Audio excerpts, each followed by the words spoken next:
Hello la team pelote, aujourd'hui on se retrouve pour un projet un peu particulier parce qu'à la base c'était un petit projet que je me suis dit que j'allais faire rapidement pour vous proposer quelque chose de rapide, commencer pourquoi pas les cadeaux de Noël avant de commencer la grosse saison pour nous team pelote, automne-hiver. On adore en termes de fil en tout cas, en termes de froid un peu moins, mais bon voilà, hein, quand même. Et donc ce projet, c'était faire un petit projet, préparer les premiers cadeaux de Noël avant d'enchaîner les gros trucs. Donc c'est une pochette super simple à réaliser. J'ai mis un, comment on appelle ça, un bouton pression, pardon. Donc bouton pression aimanté. J'en mettrai quelques-uns à vendre sur le site. La petite plaquette en bois là, on adore. Je vous en offrirai une pour toute commande du fil que j'ai utilisé, que je vais vous présenter après.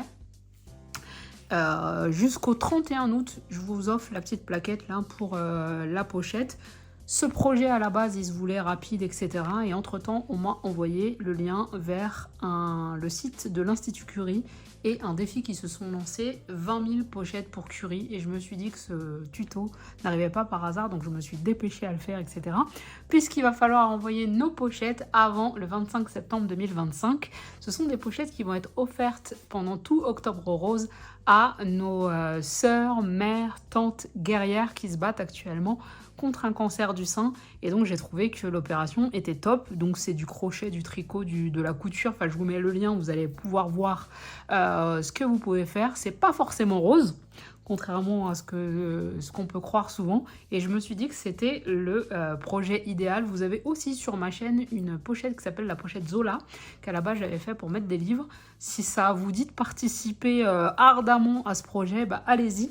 En tout cas, j'ai fini le tuto le plus vite possible pour qu'on soit à l'heure le 25 septembre. Allez, c'est parti, on y va. Pour cette pochette, j'ai utilisé du fil Prestige que vous retrouverez sur mon site marlenis.com. Il y a plusieurs couleurs, c'est du fil de coton irisé ton sur ton. Il est super joli, super facile à travailler. Une seule pelote va nous suffire pour ce projet. Je vais utiliser principalement un crochet numéro 4,5. Pour la petite patte de boutonnage, j'aurai également besoin d'un crochet numéro 4. Les aiguilles pour rentrer les fils, une paire de ciseaux, le mètre de couture et nous aurons également besoin d'un marqueur que j'avais oublié de mettre. On va pouvoir commencer tout de suite.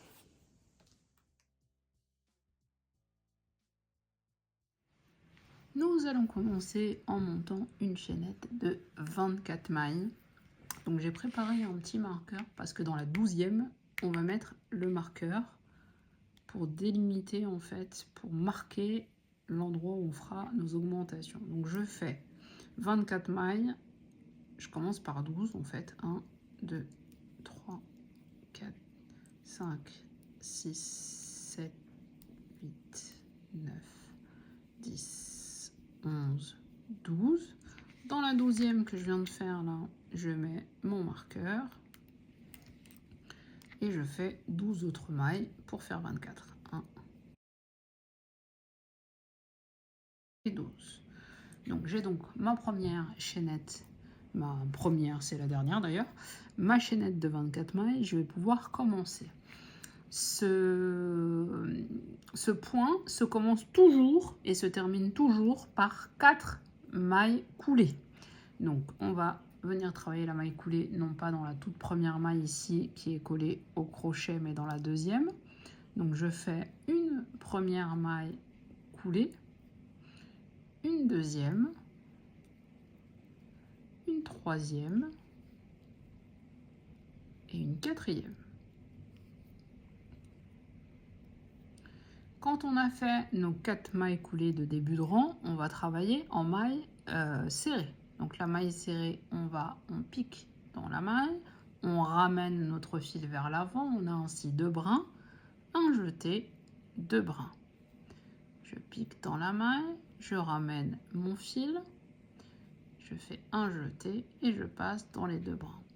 Et donc des mailles serrées, je vais les faire comme ça jusqu'à arriver à la maille où se trouve le marqueur.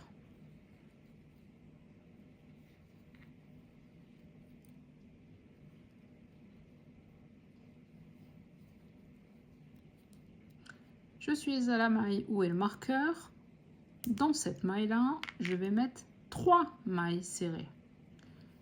1, 2.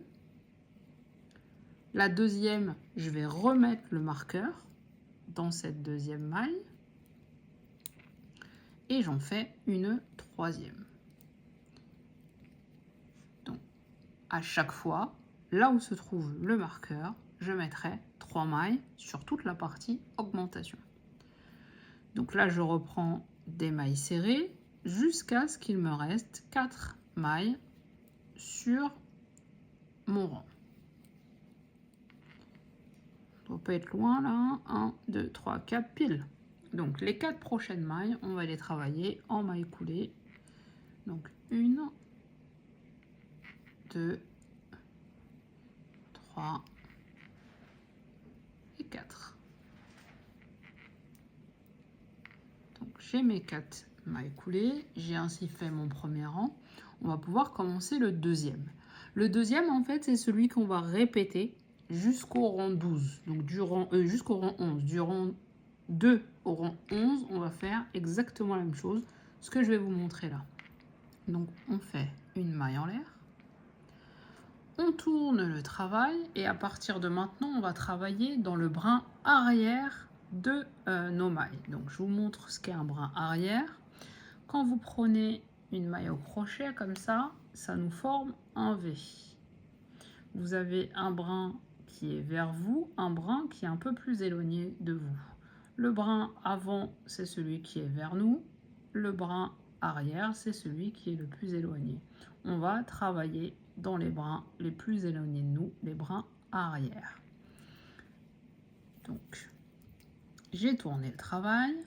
Je ne vais pas travailler dans la toute première maille que je viens de faire qui est collée au crochet puisque c'est ma maille en l'air.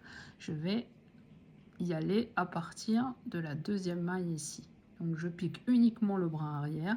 Je fais ma première maille coulée et j'en fais comme ça 4. 2, 3 et 4.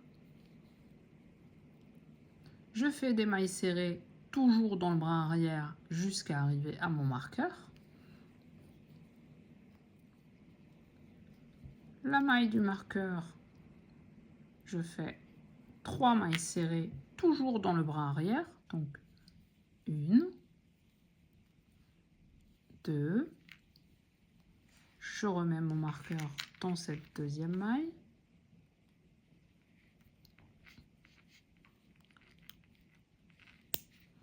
Et je fais ma troisième maille serrée dans le même espace.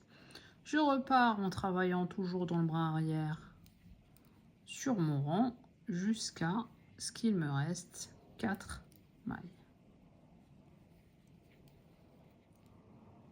Il me reste combien là? Faire attention, la dernière s'effondre au tout début, c'est pas facile à voir. Donc là il en reste 1, 2, 3, 4. J'en ai encore 6. Donc hop.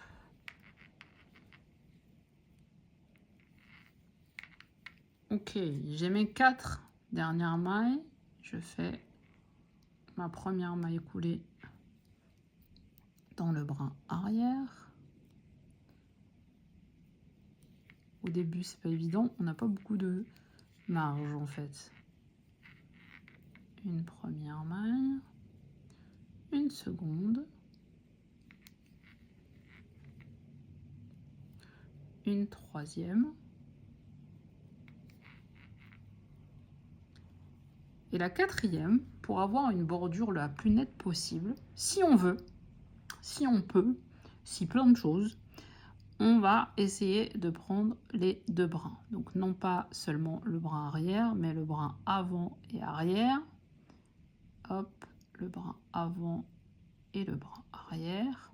Ça sera beaucoup plus facile, hein, je vous dis, hein, quand vous aurez fait plusieurs rangs, ça sera plus facile à tenir. Donc voici le rang 2. Ce rang 2, c'est le rang que vous allez répéter jusqu'à, au total, en avoir 11. Donc vous allez le faire 10 fois ce rang en fait. Donc le rang 1, on l'a déjà fait. Le rang 2, c'est celui qu'on vient de faire. Et ce rang 2, vous allez les faire au total 10 fois. Donc les 4 premières mailles Donc on fait bien une maille en l'air pour pouvoir tourner le travail. Les 4 premières mailles, on fait des mailles coulées. Ensuite, on fait des mailles serrées en travaillant dans le bras arrière. Ici, on fait nos augmentations en n'oubliant pas de replacer notre marqueur.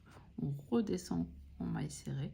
Et les 4 dernières ici, on les fait en mailles coulées. Et si on y arrive, on ne prend pas un seul brin, mais bien les 2 ici et ici pour le dernier brin. C'est juste une question d'esthétique, hein. Il n'y a pas de piège là-dedans. Ça vous donnera une bordure beaucoup plus droite. Mais si c'est votre un de vos premiers ouvrages au crochet, vous ne prenez pas la tête. Ça ne fait pas une différence monumentale. Ici, si on va essayer de s'imaginer, c'est que là, hop, je prends mon travail comme ça. En fait, vous allez faire des augmentations et donc votre ouvrage, il va descendre comme ça. Et arrivé au rang 11, en fait, on aura terminé nos augmentations et on commencera une partie toute droite qui sera égale à celle qu'on est en train de faire. À une chose près, c'est qu'on fera plus d'augmentation là où se trouve le marqueur. Donc là, vous faites de votre rang 2, celui qu'on vient de faire, jusqu'au rang 11, vous le faites exactement de la même façon et on se retrouve par la partie droite. Alors, on est là et je pense que ça vous permet de matérialiser un petit peu ce que vous êtes en train de faire. Donc, on a fait des augmentations et là, on va partir sur une partie droite avant de commencer des diminutions et d'avoir ainsi la même descente de chaque côté. Comment compter par exemple vos ronds si vous ne savez pas trop où vous en êtes? Vous avez à chaque fois des petits espaces qui se sont formés au fil de vos augmentations. Vous avez autant de trous, entre guillemets, que vous avez de ronds. Donc voilà, mais en matérialisant ça, ça vous permet aussi d'éventuellement décider d'aller plus bas. En fait, si vous voulez une trousse, une pochette plus grande, vous pouvez continuer à descendre et à faire d'autres augmentations. C'est tout à fait possible. Moi, je vais passer sur la partie sans augmentation. La partie sans augmentation, elle est très très simple. On va enlever le marqueur. Et à la place des 3 mailles qu'on faisait dans la même maille, on n'en fera plus qu'une tout simplement. En fait, on n'a plus de marqueur et on va ici faire toute une partie sans augmentation. Pour ma part, je vais faire 16 rangs ici sans augmentation. Si vous décidez d'aller plus bas, par exemple, adapter un petit peu. Enfin, ça dépend de l'usage que vous allez faire votre pochette finalement. Mais vous pouvez l'agrandir ou la faire plus petite si vous le souhaitez. Mais en tout cas, sur le modèle que je vous présente, ici, on a 11 rangs. Donc le premier rang et les 10 rangs d'augmentation. Et les 10 rangs en relief, pardon. Ici, je vais mettre 16 rangs. Et puis, on fera la même chose de l'autre côté. À vous d'adapter si vous le souhaitez.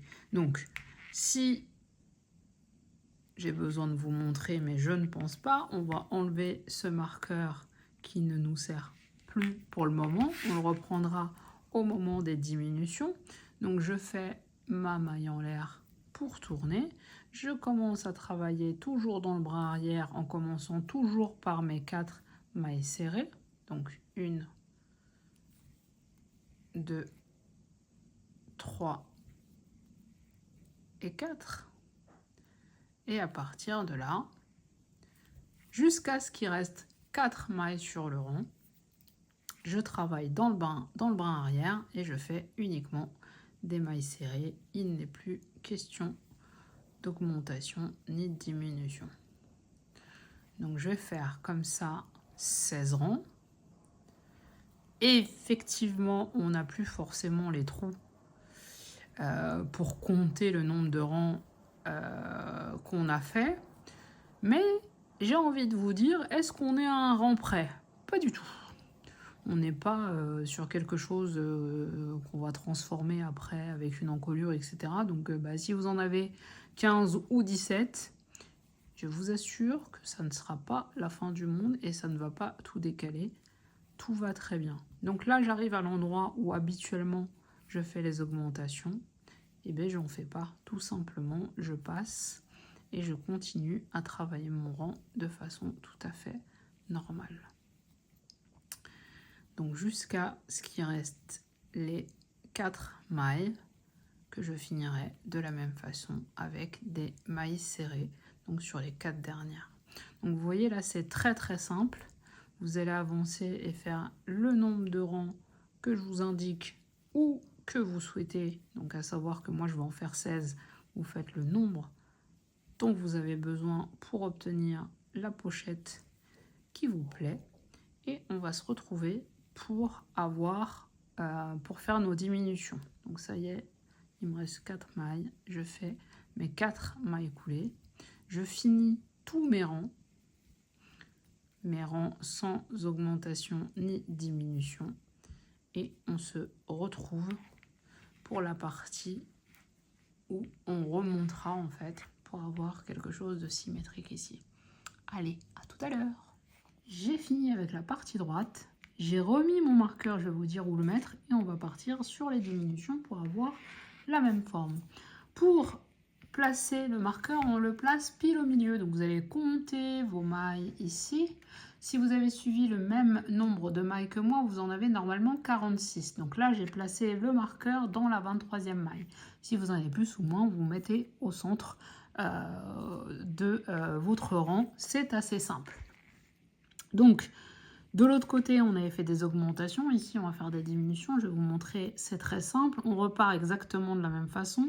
On commence pareil. On fait toujours 4 mailles coulées.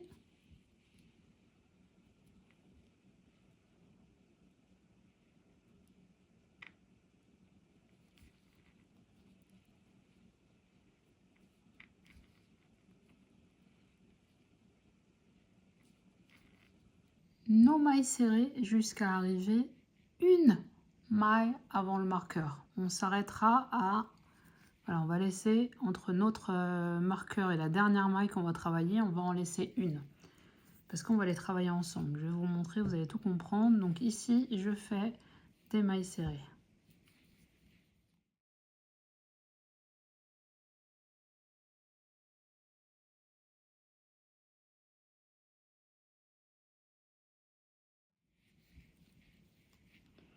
Je suis à une maille du marqueur.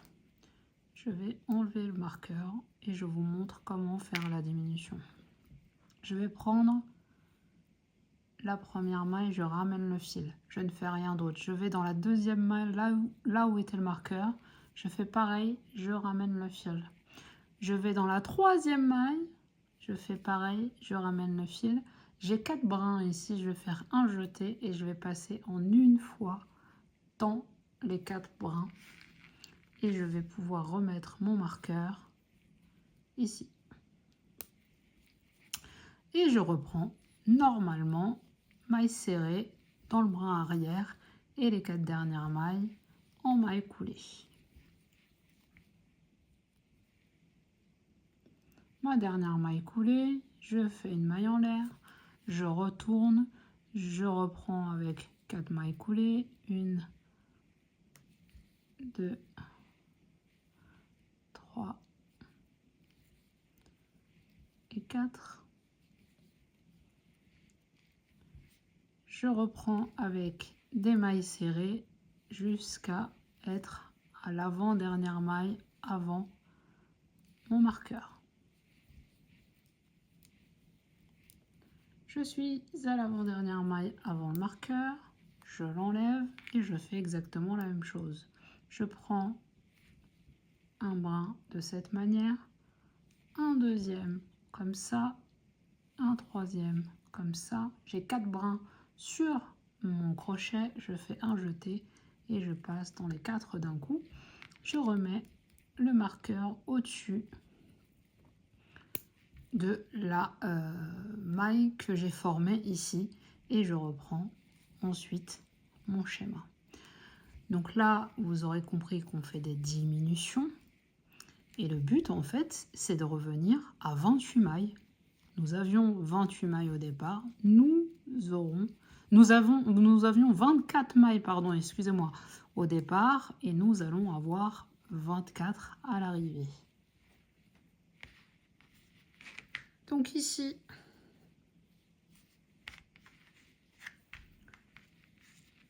ça va remonter. Et on va aller jusqu'à, parce que je vous disais surtout pas, je vous disais des bêtises, on va remonter jusqu'à revenir à nos 24 mailles initiales. Donc on aura exactement la même forme ici, en faisant les diminutions telles que je vous les ai montrées.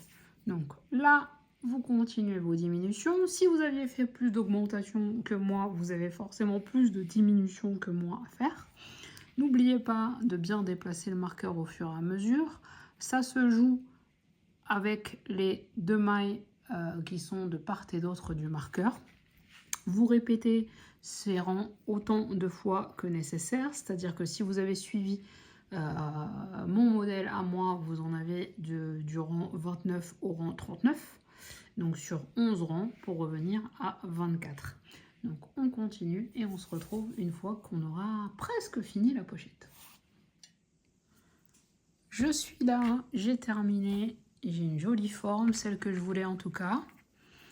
Je vais faire juste une maille en l'air, en fait c'est un nœud. Je vais couper le fil. Hop, et on a notre nœud ici. Pour la couture, je vais utiliser une aiguille à laine assez épaisse. Vous pouvez très bien le faire au crochet, c'est comme vous voulez. Moi, je vais le faire à l'aiguille. Souvent, d'ailleurs, je couds à l'aiguille. Moi, je vais utiliser la notion de fameux brin avant, brin arrière. Après, c'est vous qui voyez. Donc, je vais me placer comme ça, bord à bord. Hop, faire bien attention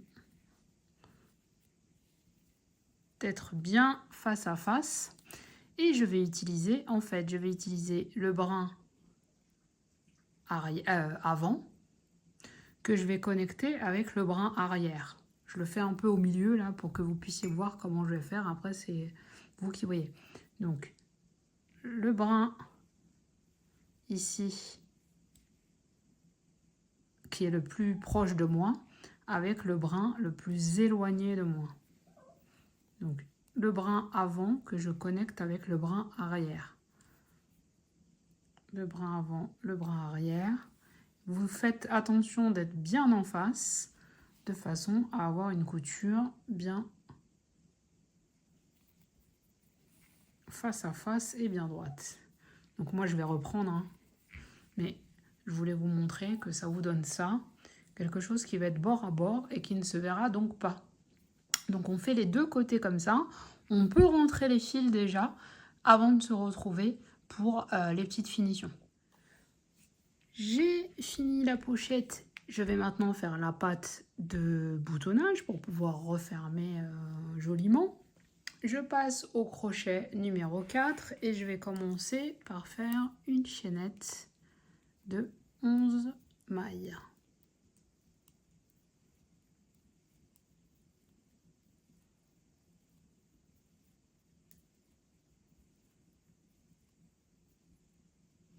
Je fais 2 mailles en l'air supplémentaires, 1, 2, et je vais venir faire une demi-bride dans la troisième maille à partir du crochet 1, 2 et 3. À partir d'ici, je fais une demi-bride. Donc là, j'ai 3 brins, un jeté, et je passe dans les 3 brins d'un coup. Et je vais faire tout mon rang comme ça, en demi-bride.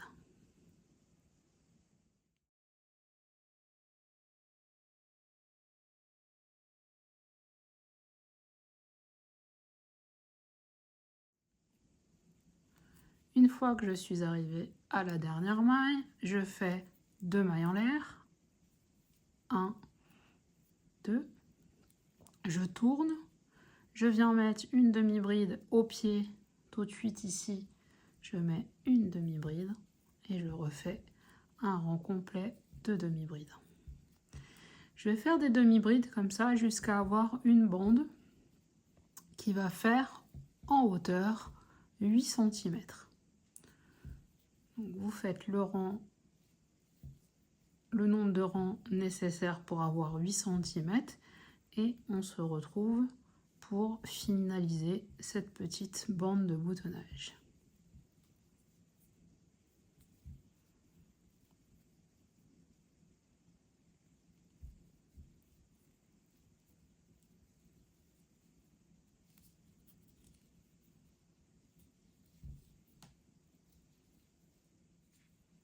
Maintenant que j'ai mes 8 cm, je vais commencer un nouveau tour. Donc 2 mailles en l'air, je retourne, je fais 4 demi-brides. 1, 2, 3, 4. Je vais faire une bride.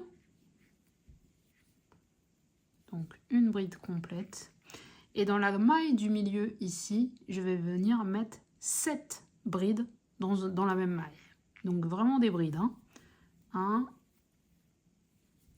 2, 3, 4, 5, 6 et 7. Dans la maille juste à côté, je fais une bride également. Et je finis mon rang par des demi-brides.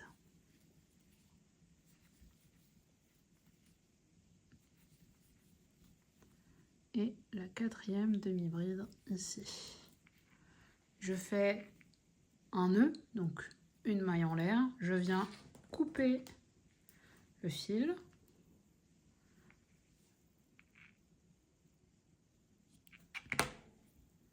J'ai fini ma patte de boutonnage qui va venir en fait se placer comme ça sur ma pochette. Donc ici on va faire une couture propre que vous faites soit à l'aiguille soit au crochet, c'est vous qui voyez. On viendra installer donc par couture, en tout cas ceux-là, c'est par couture. On viendra donc coudre nos, comment on appelle ça, nos pressions aimantées. Donc je vais en mettre une ici pour la fermeture.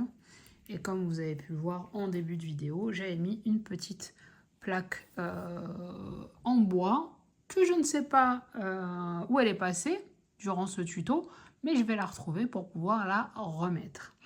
J'espère que vous êtes fiers de vous. Comme je vous ai dit, entre le moment où j'ai commencé la vidéo et le moment où je l'ai fini, on est venu me donner l'idée des 20 000 pochettes pour Curie. Je vous remets le lien vers le site parce que ça vaut aussi avec de la couture, avec du tricot, etc.